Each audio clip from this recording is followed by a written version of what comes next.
खबरदार खबरदार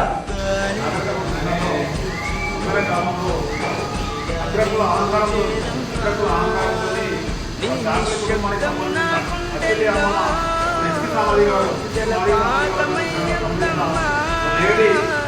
కుటుంబానికి సంబంధించిన ఒక అబ్బాయిని పెళ్లి చేసుకుంటే వాళ్ళ 2 నెలల బాబు 2 నెలల పాపని దేవుని అక్కడ మల్లన్న జాతరలో దేవుని దర్శించుకున్నామని సందర్భంలో మీరు జాతరలు వాళ్ళు మీరేలా దేవుని దర్శించుకుంటారు అనే ఒక దురహంకారంతో రెడ్డి అహంకారంతో రాజుని చంపడం జరిగింది.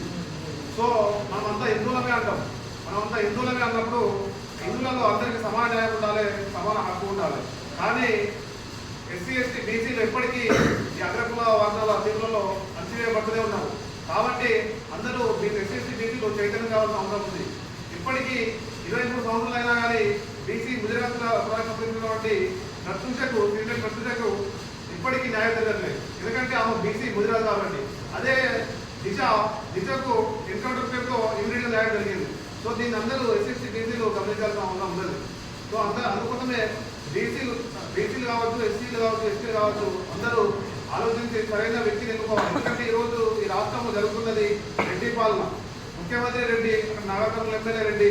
సో అక్కడ ఉన్న కొంతమంది రెడ్డి చేతిలో ఆ అమ్మాయి బలైంది కాబట్టి వీళ్ళు పాకిస్తాన్లో ఉన్న ఉగ్రవాదుల కంటే డేంజర్గా ఆ 2 నెలల పసిపాపని కాల్పొందని నేను. సో ఇది చాలా అత్యంత దారుణమైన సంఘటన. ఇలాంటి సంఘటన ఎక్కువ జరగకుండా అందరూ ఏకంగా వాళ్లకు తగిన బుద్ధి చెప్పాలి. అలాగే వాళ్ళపైన మర్డర్ కేసు, అలాగే అటెంప్ట్ మర్డర్, అలాగే ఎస్సీసీ అట్రాసిటీ కేసు బనాయించాలని, వెంటనే తగిన చర్యలు తీసుకోవాలని డిమాండ్ చేస్తూ అందరికీ జై భీమ్.